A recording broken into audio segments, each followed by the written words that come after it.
Listener discretion advised. Light the blunt. Inside my hoodie. Inside my hoodie. Inside my hoodie. Inside my hoodie.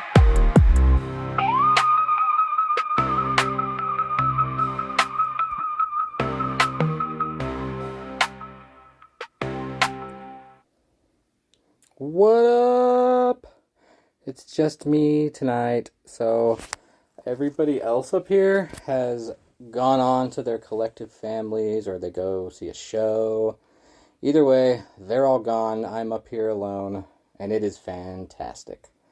Made myself a little dinner, and now I'm sitting here, and I thought it would be a good time to do this episode, just kind of explaining why I started it, and also I had some friends, they all came up with some questions about my life, and so they've sent those over to me, and I'm going to answer some of those, and we're going to see what happens.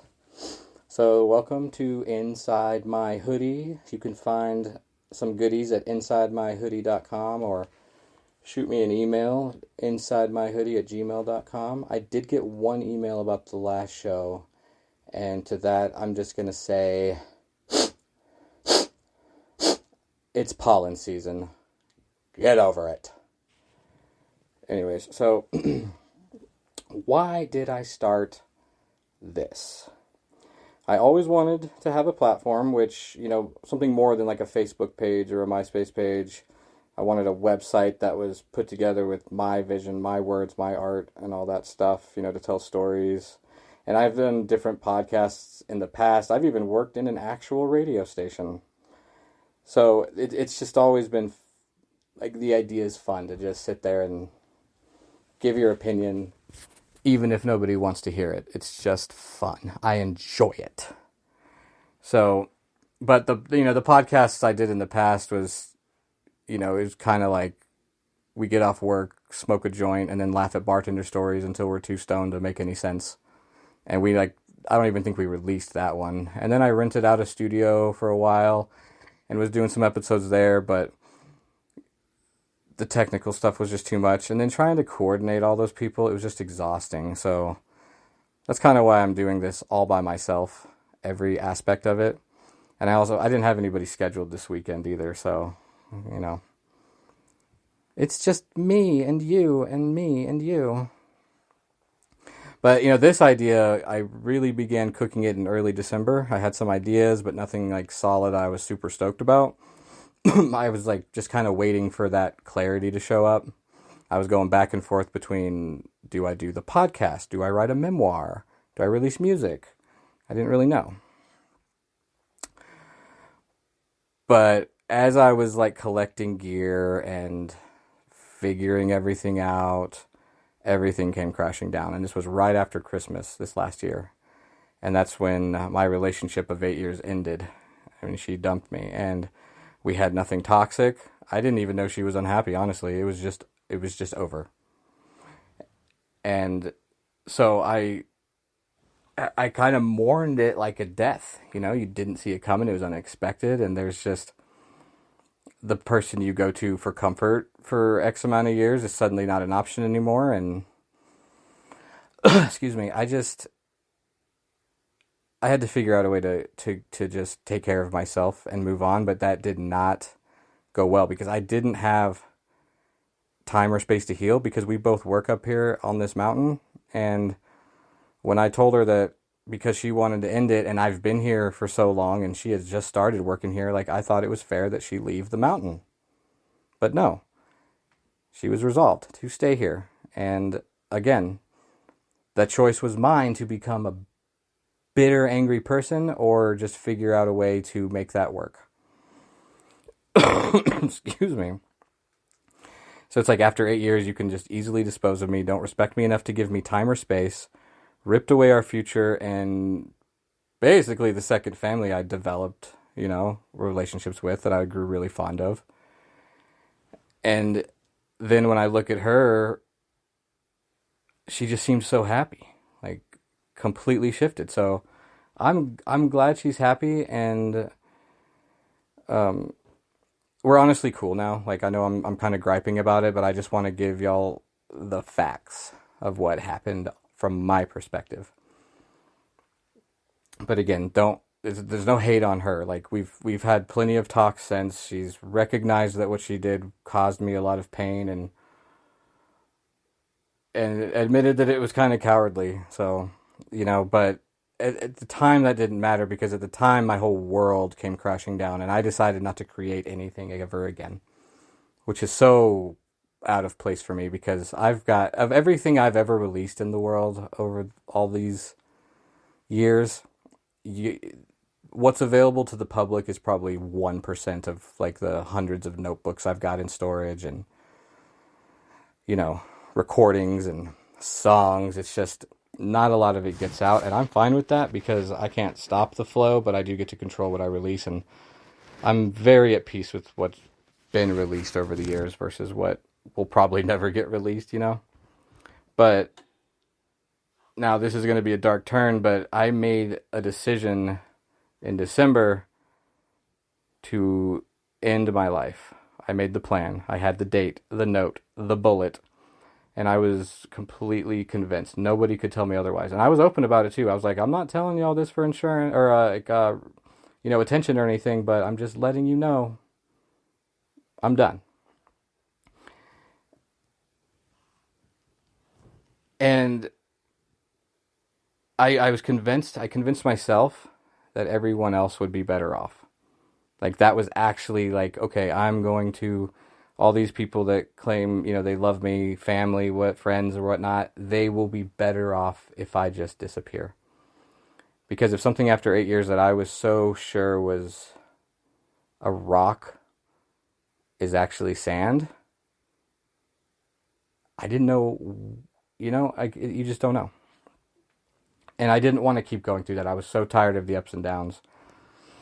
And not having I just, the thought of starting over, and then all this stuff that I'd been so amped up about just suddenly didn't even interest me. And I remember one of my friends up here asked me about that, about the podcast, and I was like, that's a dead dream. I'm never going to do it. Here I am doing the 5th episode, But we're going to get through that. This is hard to talk about. I don't know if you can hear me stuttering, but it's not fun to admit that you were that resolved, because I don't want people think that I still think that way. I don't. And it was a scary feeling though, because I know why a lot of people that do that don't reach out. Because those suicidal thoughts can be so powerful, and they can lie to you. And it's it became the thought of doing that and leaving this earth became my hope. Every bad day was well, it's fine, because I'm just going to do this tomorrow anyways. But I didn't, because I'd heard my best friend, Jawad Ass Matt, you all know him. He told me that if I did kill myself, that it would affect him so deeply that he may not ever recover. And even though he was the only one who came and said anything like that to me, I mean, everyone knew what I was talking about, but they kind of just let me talk about it. They didn't try to talk me out of it or reassure. So it's and that's not on them. That's a freaking heavy thing to be hearing about. And most of the people up here are still, just either a few years out of college or early 30s. They're not trying to deal with a depressed England, And so I don't hold any that against anybody. I was just messed up, and I wasn't being receptive to what even Jowett was saying to me at the time. I would hear him out, but it didn't mean anything. I was like, great, thank you, still gonna do it. And so I could see also why other people would take that lack of, a support and go through with it, because it's just a tough way to be.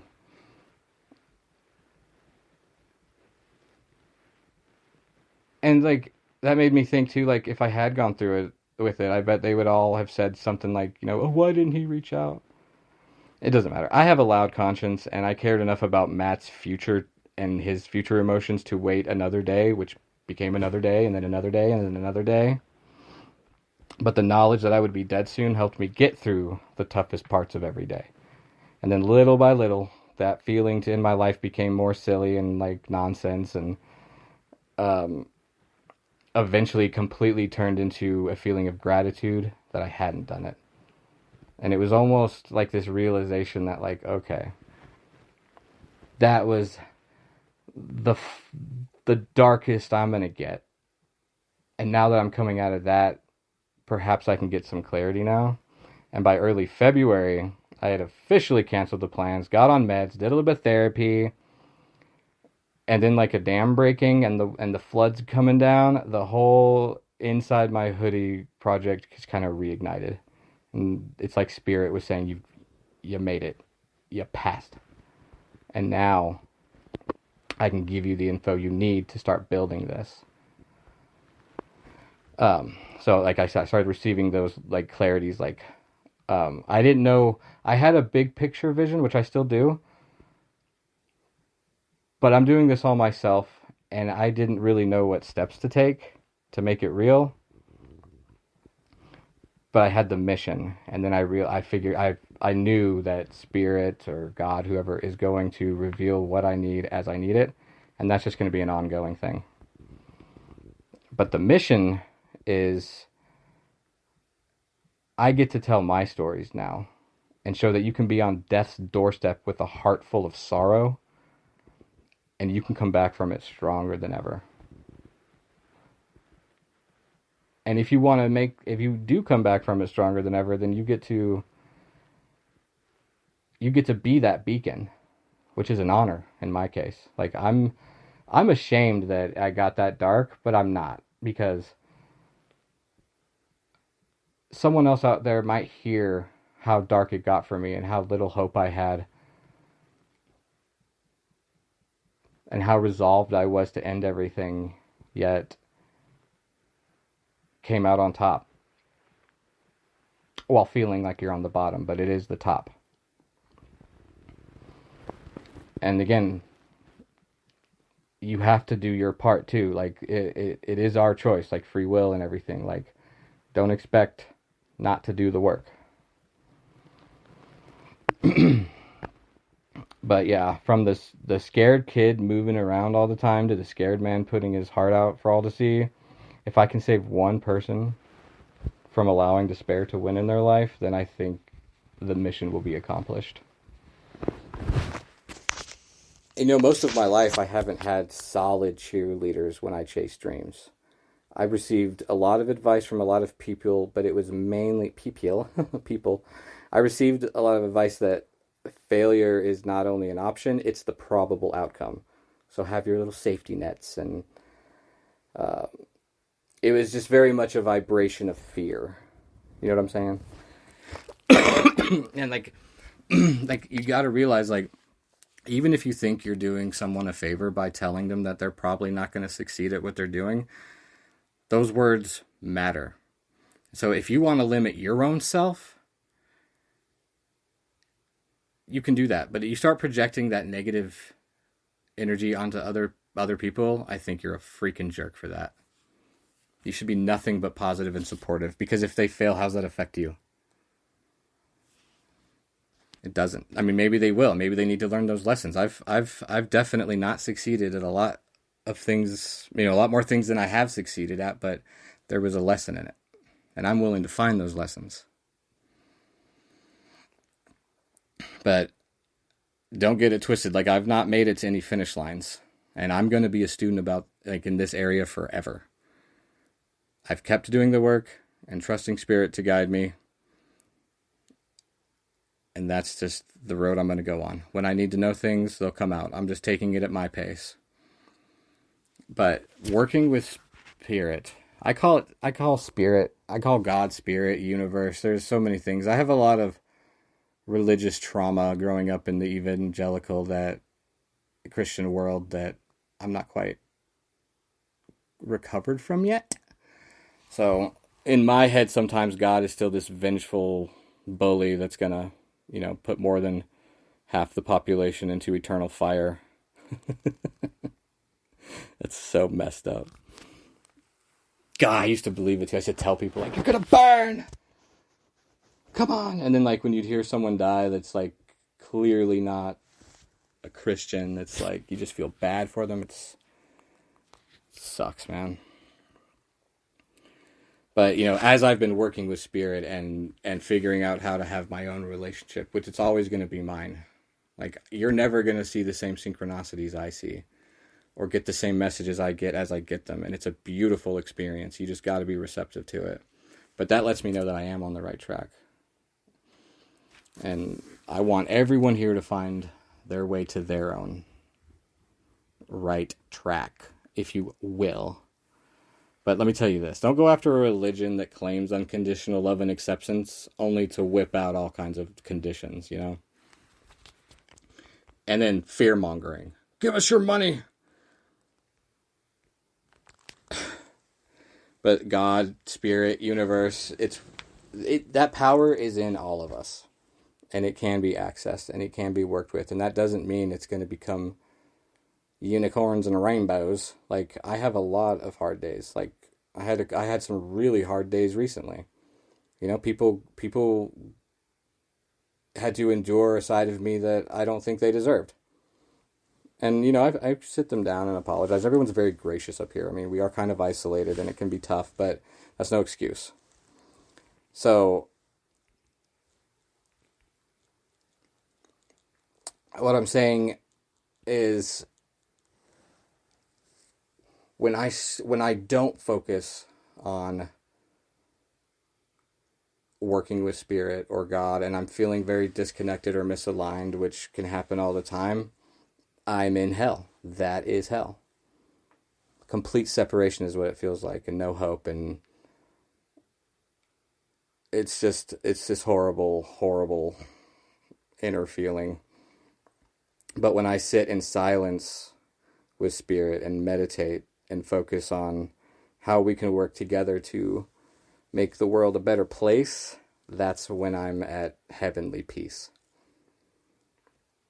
So I release the anxiety, doubt, and fear that attached itself to my goals, and I have faith that Spirit is with me, and I've instinctively known that from an early age.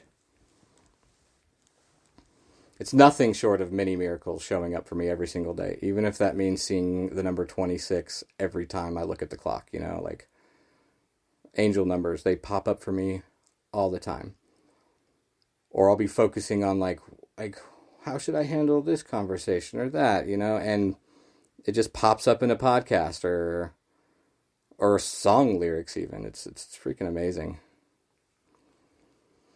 And I don't know how big this thing is going to get.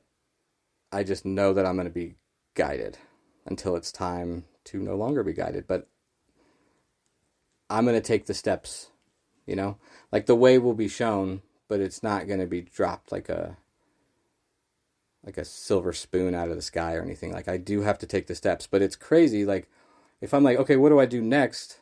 I have no idea how to proceed. It just comes to you. It just enters your mind. It's magic, yo. And on that note too, I do have goals and I want them to work out, but I have to put those goals and their success into the divine's hands and their timing. And I had a moment of weakness recently and was starting to get impatient that this thing hasn't grown at supersonic speed overnight. So I meditated on it, and the answer came to me that it's maybe a blessing, because I'm still finding my voice on here. The flow of the episodes are still somewhat sloppy. And that's what I want. I want the genesis of this to always be available, so people that can see how it started to how we progressed to how we got better, and I think if I had 1 million people listening right now, it wouldn't do any good. I mean, most episodes are me and the dudes just kind of BSing and, touching on things, but it's going to be a work in progress for a while, and I'm okay with that. I've watched this thing steadily grow without any advertising. I think I put it on my own social media pages, but no one's really sharing it for me. No one's talking about it. No one's posting about it. It's just out there. And it's already, I think the podcast has already grown more than 3 times what I expected it to. And then the blog and website hundreds of times, like unique visitors all over the country, even in overseas in different countries. And that blows my mind too.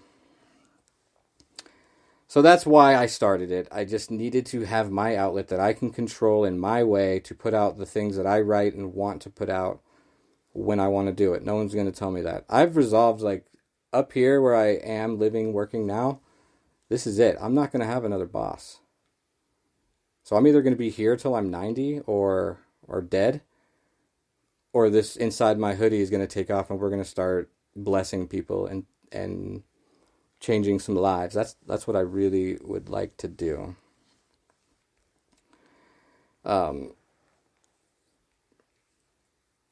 And I know a lot of my messages, I've been learning that too recently. Like, you want to spread positivity, but it's like so many people are so low in their vibration that it just makes them mad to try to tell them otherwise, and I need to appreciate and respect that.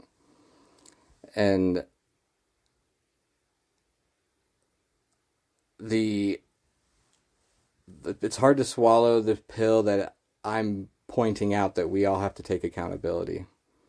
A lot of people just want to blame life, blame their circumstances, and settle for contentment. But I'm telling you, if there's something you want to do and you start putting the positive energy behind that intention, the door's just open, man.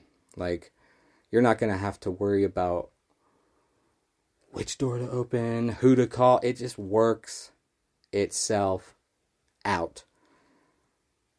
We are literally, like, the way this life is set up, and to us it's so 3D and like resolved that this is just what it is and it's just a bunch of chaos, but it's not. I'm telling you, we can literally be treated like we are the only person Source is caring about. That's how it feels. I mean, proof is in the pudding. I am the pudding. I've completely manifested a new way of thinking over the last few months. What I thought was going to end my life has actually become a blessing. And I'm forever, eternally grateful for that. So anyways, that's kind of why I started it. I want to get into these questions now. How long have I been going? Dang, 23 minutes. I felt like I was just talking for 5 minutes. Dang. Sorry if I bored you. No, I'm not. Screw you. You don't have to listen.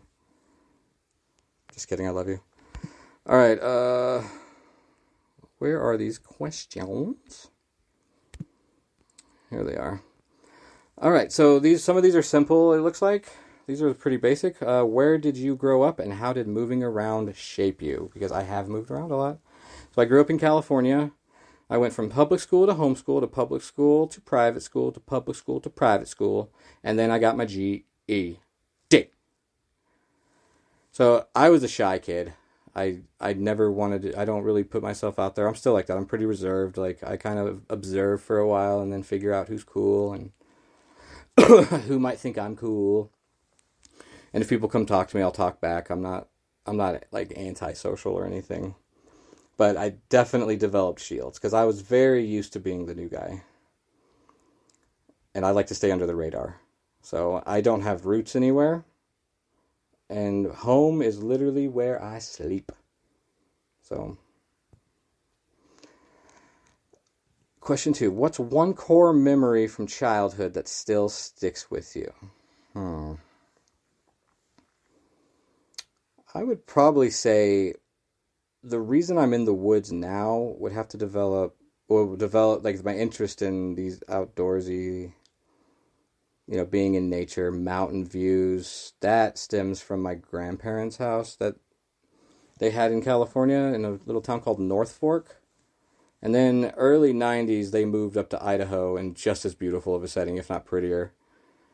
So I would say, yeah, my core childhood, like I was very much a suburban kid, very middle class, but yeah, going there, it's just, you can just feel the stress jumping off of you. It's beautiful. Question 3. What was young England like? Oh, he was terrible. I'm painfully quiet until I feel comfortable. As a kid, I was like really, like I just said, I was familiar with being the new guy, and I didn't want to make anybody upset or sound stupid. So I definitely gave people way too much power over me, and that developed into some anxiety and stress. But now I can't think of a single person that would intimidate me, like on that front. And like I can pick up on vibes pretty good. Like when I enter a room, I can kind of catch what's the general mood of it. And then I'm pretty good at shifting that too. Question 4. How did the military change you? Both the parts you're proud of and the parts you had to heal from. Well, I got in really good shape, developed discipline. I definitely... I remember that girl that was applying for a job and she asked how they work around time blindness or something, and she wanted to be accommodated for that. I get it. I had that too. But the Army, there's no place for that. And there's no place for excuses. And there's no place for your BS. So I'm proof too that you can work your way out of those things. I have ADHD worse than most people I know. So I definitely am still with my challenges, but being on time is not one of them. But yeah, I would say for as short of a time as I was in it, it was a very profound, everlasting experience on my life. But it's a lot of good and bad. I mean, I went into the military with more confidence than I came out of. Because I was in a LURS unit, high speed, and I didn't want that, you know? And that, I know that makes the David Goggins of the world just, oh, you don't want to be uncomfortable and miserable all the time? It's like, no, I want to enjoy things. And like the Army was going to straighten me out, which it did, don't get me wrong. And I have a lot of good nostalgic memories, and I've come a long way. So it was a very good thing, but it also, I guess, parts of me kind of died out too. Well, that's life, you know? That's a good question. How did, like... It made me very angry at civilians a lot. Like, I'm so impatient. Civilians, man. You all are some entitled, slow-moving, just... blobs, yo.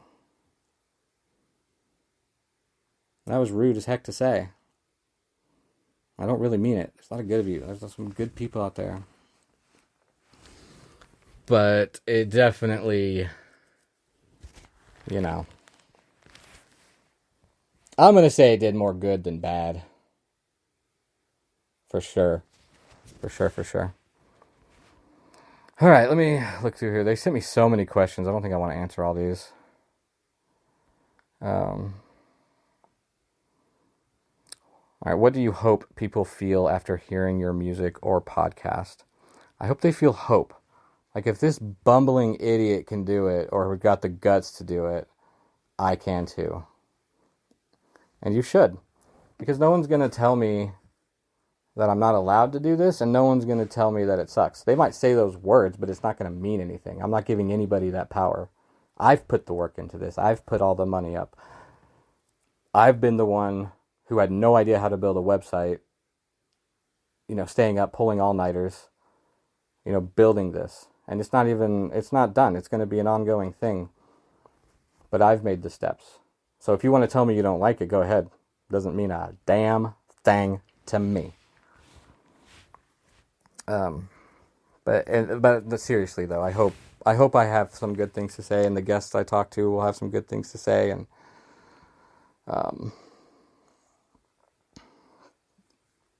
that's really, it's positive, you know. I've had some roughneck lifestyles between trucking, the Army, being alone, just really, I feel like I've slogged through the trenches for the last 20 years. And if this can give me a little break from that, and I can be that beacon, someone standing there to be, you know, I've got your back too, and you're not alone, Because I really didn't have a lot of that. I've never had like solid mentors. Nobody that would take me under their wing, which I'm probably an annoying person. I don't know. I get very distracted very easily. I lose interest in things very quickly, and so I don't know. I've just been very, like, I'm going to figure out my own path. That's kind of been my whole life. I'm just going to carve it. I'm not going to have a boss. I'm going to do this, and it's going to work. Bottom frickin' line. Let's see here. What's something you used to be ashamed of, but now wear like an armor? That's a good one. I think what I was talking about a second ago is like my learning disabilities. I do remember having a deep peace, like as far back as I can remember, that everything's good. Like there's gonna be turmoil, but I just had a knowing. And then as I grew up and was raised, and you constantly hear that the dreams I had, the lifestyle I wanted to go for was, sorry, that's not in the cards for you. Okay, but why not? Because there's famous, not fame. I'm not saying I want fame. I'm just saying success. But at the time, I was going after music, I think, and I was told that it's not. It just doesn't happen. That's not how the world works. And I was like, but there's literally successful people all over the place. And then I was told verbatim, but there's exceptions to the rule. So of course I took that as, well, you're not an exception. So you got to be your own cheerleader. And so I might have just gotten sidetracked. Where was I? I had deep, something used to be ashamed of, but now we're like armor. Oh yeah. ADHD. I have a motor processing disorder too. So like my brain catches up a little slow, which another thing about the Army, that's why like the Army was a big challenge for me. Okay. Because my default setting when I'm not on medication is pretty a low vibration. I'm very tired. I can't think. I can't figure things out, or I can, but I need time. But in the Army, they're like, go, go, go, go, go, go, go. It's always so quick. So I always felt a little behind. I always felt a little dumb. And I didn't really feel like I fit in. I mean, I had a lot of great friends, and I still do. And you do fit in. The Army, the military as a whole is just a giant pot of people, man. From all walks of life, all faiths, religions, creeds. It's beautiful. I just got tied up with Lurse. These high-speed Ranger-tabbed SF guys that wanted to be badasses, and we did it. We were badasses. I'm hoping to do a show soon with some of the guys from the unit I need to reach out to. But I want to talk about that and talk about our stories, because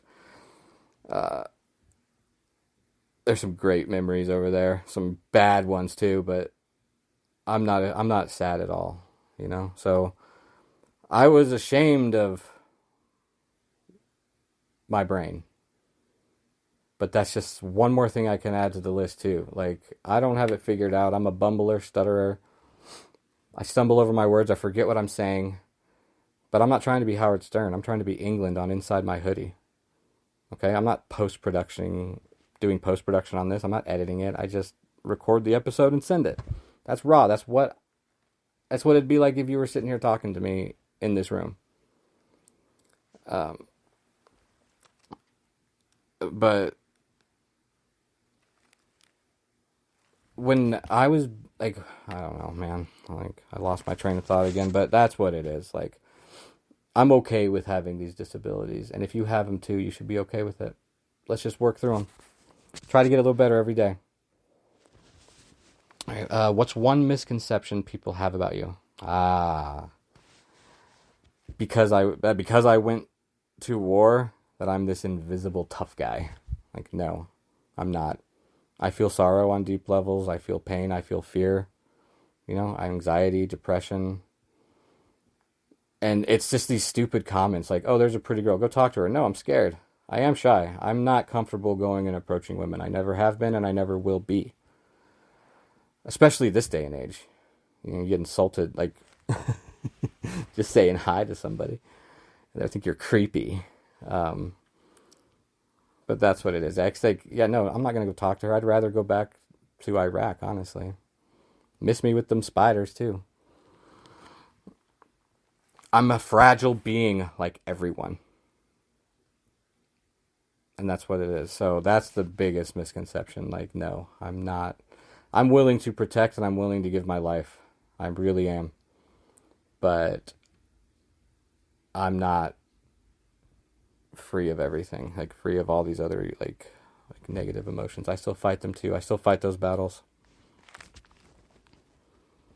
What kind of legacy are you trying to leave behind? I would say one that's encompassed with love and compassion. You know, share your blessings. Be a miracle for someone.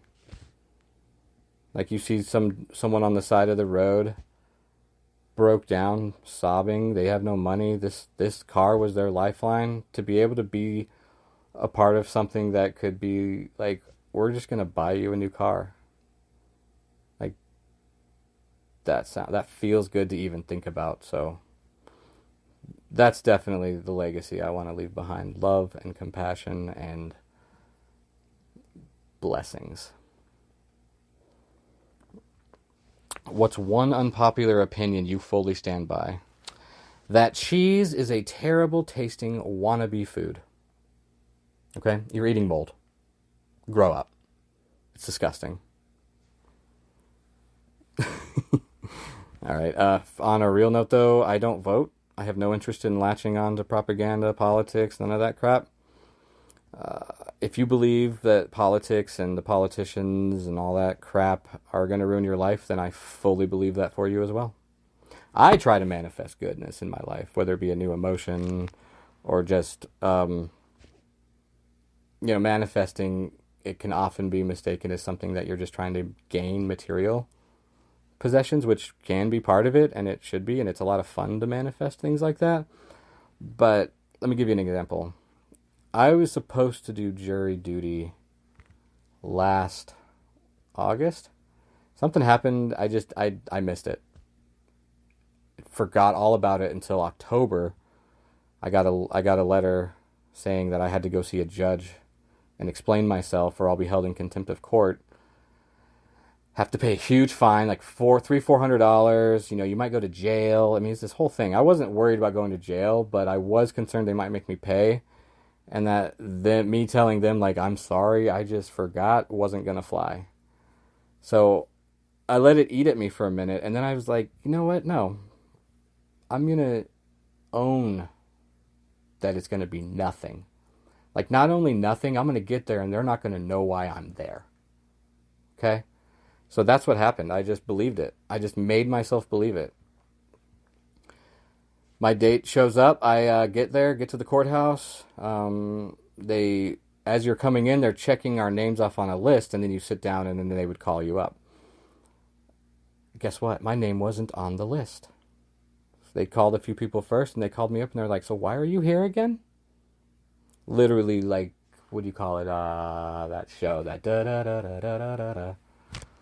And so while everyone else was there, we didn't even, like, the judge never came out. What they do is they just reschedule you, but they didn't even have to reschedule me. So she explained what happened, and it was really funny, but that's not the point. The point is, I got what I wanted. Screw everyone else. I'm kidding. I don't mean that. You guys are just going to have to bear with me here. I'm by myself. If you had unlimited resources and support, what project would you start tomorrow? I would end homelessness and hunger. And in my opinion, there are way too many churches in every city, from here to Alaska, for there to still be this many hungry and hurting. It's like you see these churches. You have your nice clothes, your Sunday concert, your motivation message, your millionaire pastor, and then you all go out to eat and treat servers like crap. That's a stereotype, and I don't believe that about everybody. But what I do believe, and what I've witnessed, is just... And y'all explain it away, too, so easily, you know? Y'all have your excuses about why there's still all this suffering, and it doesn't make any sense to me. Like, I'm so glad to be out of that.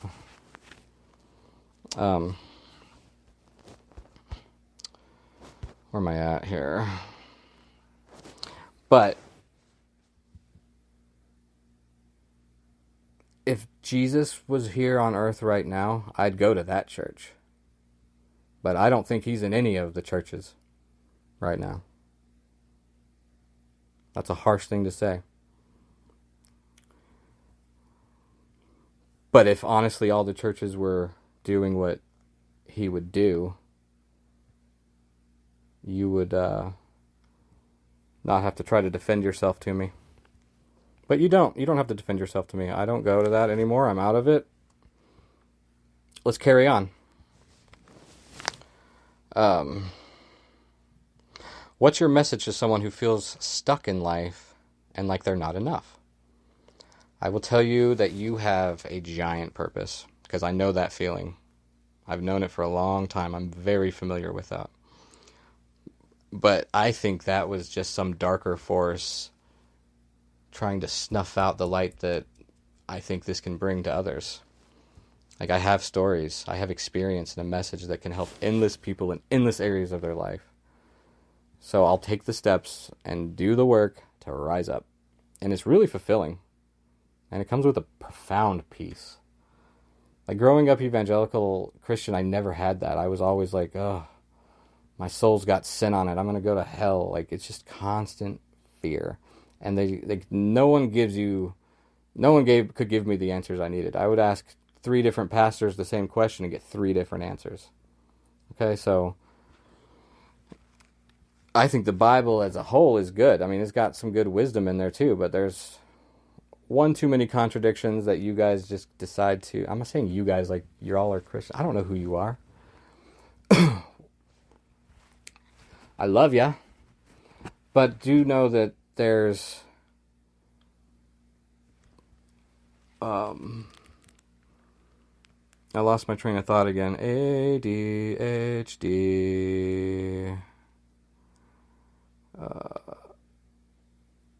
I don't know, dude. Whatever. Just try to be a blessing.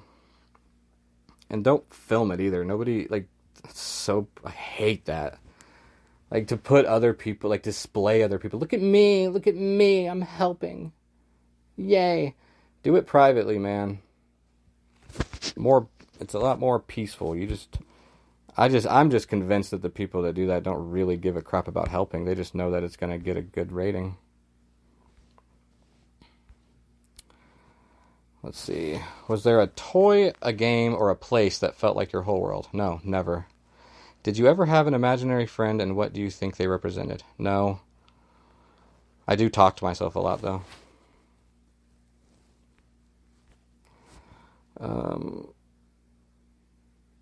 How did your family dynamics affect how you expressed yourself as a kid?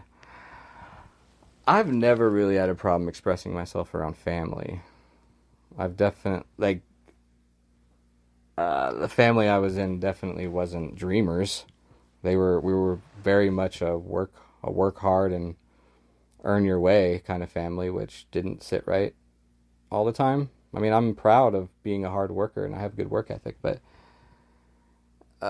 I just didn't see how working in something and, you know, excuse me, you're going to have to forgive me for this, but for my lack of focus. But there's honor, and as long as you're working hard, there's nothing wrong with that. You shouldn't feel bad about that. But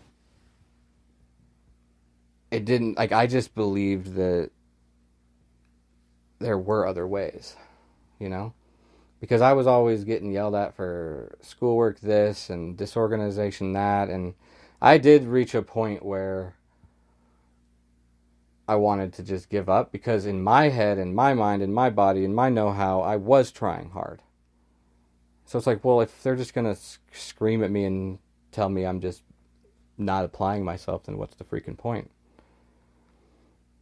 But I don't believe that anymore. And if you're one of those people like me that does not do well in a classroom setting, and like I don't retain information very well, like I have a lot of info in there. Having conversations with people up here all the time, these little facts just pop out of nowhere. It's crazy. And they all tell me, "Oh, you're so smart." It's like, no, I'm not, because I don't have access to it. It just comes when it comes. Like when I'm gonna do, like I try to not like script the shows, but I do prepare questions and like prompts and stuff. And then half the time I can't find it because my phone is so disorganized. But I guess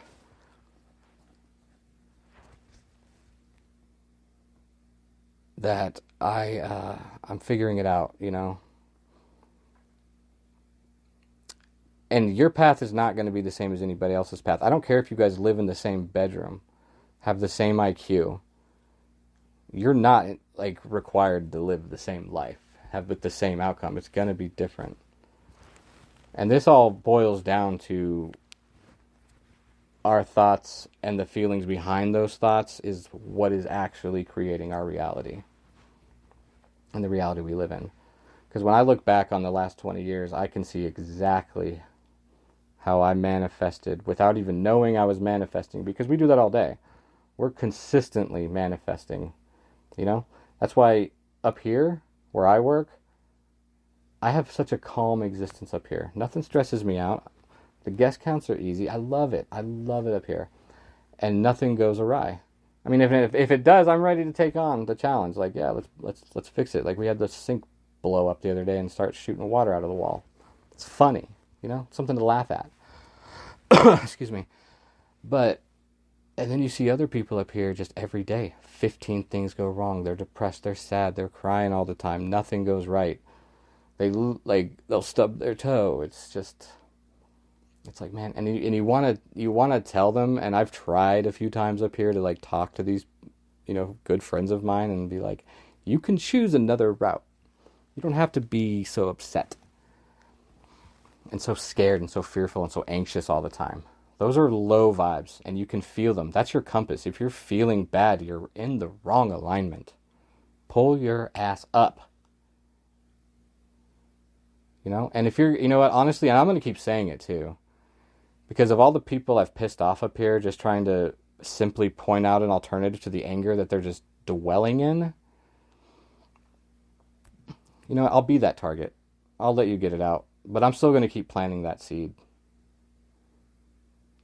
Okay, and it's not a cure-all. It's not a fix-all. I just told you I have bad days too. But those bad days now, I'm realizing some of the, like, if I felt like the other day I was feeling such a strong, intense anger, and I was resisting that feeling because I was like, this is not the alignment I need. And then eventually it snapped, crackled, and popped. And I went out and swung at the air, and I let out that anger, and it released. So I had to let it up and release. I think some people got in the way of me, and I may have said nothing mean. Like, I would never insult anybody.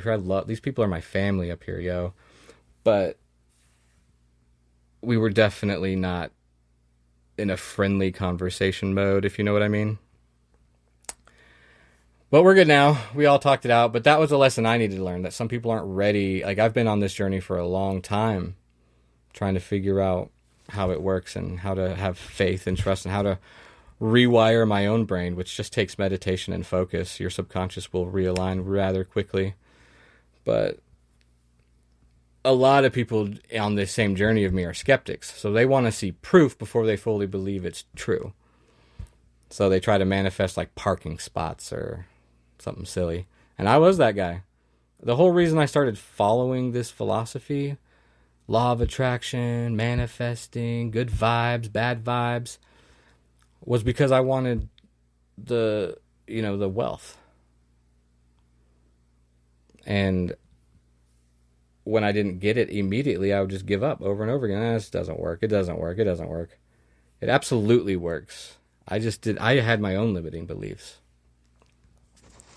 So anyways, blah, blah, blah. Let's go down here. When did you first realize the world doesn't hand out fairness, and how did you respond? I've always known that. I've never seen life as fair, especially with my brain. And I was never taught it should be fair, and it shouldn't be fair. If you disagree, then you probably didn't help with any school group projects, and your kids are going to be miserable because you gave them everything they wanted. But you're just an infant soul. And like most infants, you cry and feel entitled, like a toddler. So I waste no more time on you. What's a belief you held back then you've completely outgrown? Religion. I was raised Christian and spent many years in deep-rooted fear of being punished for eternity in hell. And we've already talked about that.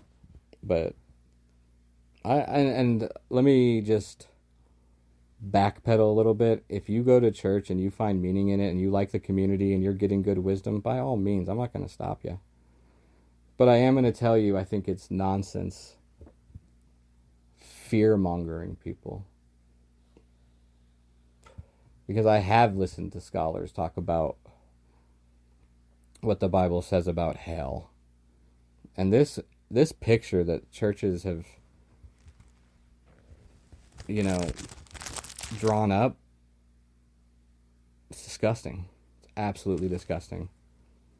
And let's say I'm wrong. Let's say I'm absolutely wrong and God did design that, and whoever doesn't get baptized or whatever rules y'all have made up this week, they don't do it, then that's where we go. Then fine, I'll go and I'll spit the entire way down.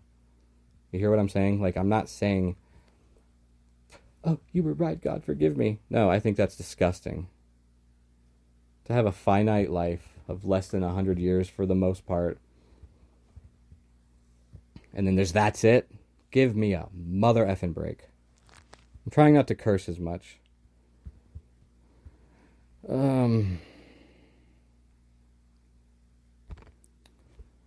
Yeah, I'm skipping over so many of these. I just don't feel like thinking about the answers. These are hard. But I'll do more next time.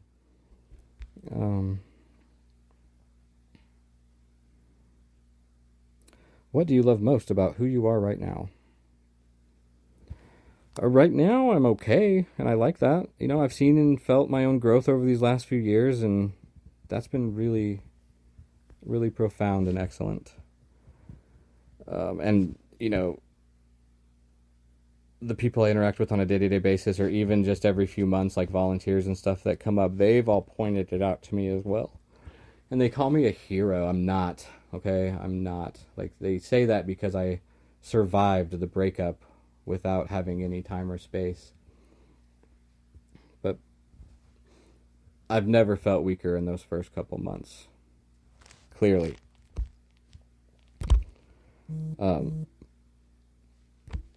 So I missed the page. I'm trying to find.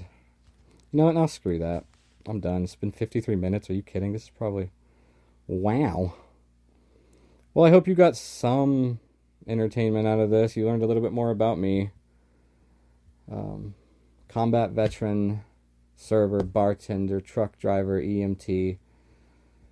I've done so many things. I've done a lot of stuff, and I'm really proud that I've been able to accomplish so much, and I want to keep accomplishing more. And I want to talk to everybody.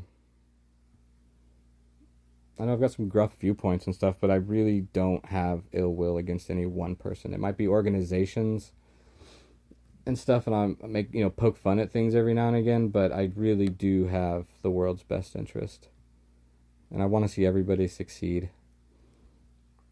And I want to raise it up, raise it up, raise it up. So anyways, well, this has been Inside My Hoodie, episode 5 with England.